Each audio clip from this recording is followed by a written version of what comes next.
یہ دو سوال پوچھے گئے۔ پہلا سوال ہے کہ ہمارا عقیدہ ہے کہ عیسیٰ علیہ السلام فوت نہیں ہوئے، تو اللہ تعالیٰ نے جو یہ لفظ استعمال فرمایا کہ انی متوفیک، اس سے کیا مطلب ہے؟ اس حوالے سے علماء کرام کے مختلف اقوال ہیں۔ بعض کہتے ہیں کہ اللہ تعالیٰ نے عیسیٰ علیہ السلام کو فوت کر کے اپنے پاس اٹھایا اور پھر ان کو زندہ کر دیا۔ بعض کہتے ہیں کہ متوفیک سے فوتگی مراد نہیں ہے، فوت ہونا مراد نہیں ہے، بلکہ اس سے نیند مراد ہے، یعنی نیند کی حالت میں اللہ تعالیٰ نے ان کو اٹھایا اور پھر ان کو جگا کر زندہ رکھا، جیسا کہ قرآن مجید اور احادیث میں نیند کے لیے وفات اور موت دونوں کے لفظ استعمال ہوئے ہیں۔ اللہ تعالیٰ نے فرمایا کہ وَهُوَ الَّذِي يَتَوَفَّاكُم بِاللَّيْلِ، وہی ذات ہے جو تمہیں رات کو فوت کرتا ہے۔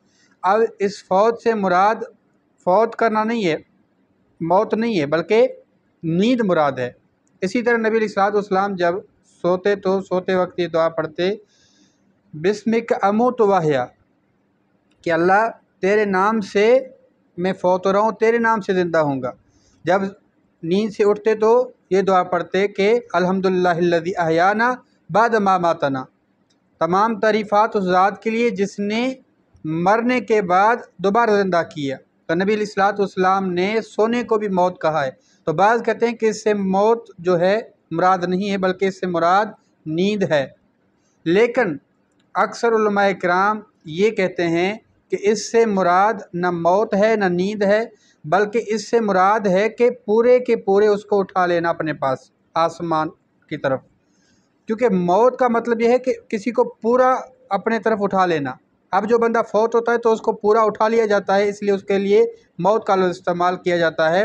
تو عیسیٰ علیہ السلام کو اللہ تعالیٰ نے پورا کے پورا اپنے پاس اٹھا لیا، اس کو موت نہیں دیا، بلکہ ان ظالموں کے ظلم سے ان کو بچا لیا، تو اس لیے ان کے لیے موت کا لفظ استعمال کیا گیا اور فوت کا لفظ استعمال کیا گیا، لیکن اصل حقیقت میں اس سے مراد موت اور فوتگی نہیں ہے۔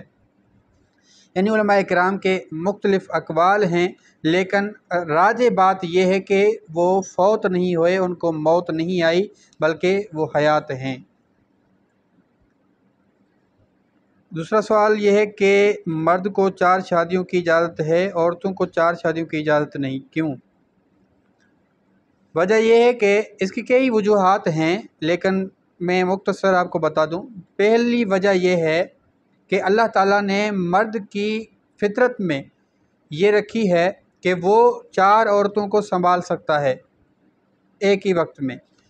اللہ تعالیٰ نے فرمایا کہ الرجال قوامون علی النساء، کہ جیسے حاکم ایک ہی وقت میں اپنی رعیت کو سنبھال سکتا ہے، اسی طرح شوہر اپنی بیوی کو سنبھال سکتا ہے، اس میں یہ فطری قوت ہے۔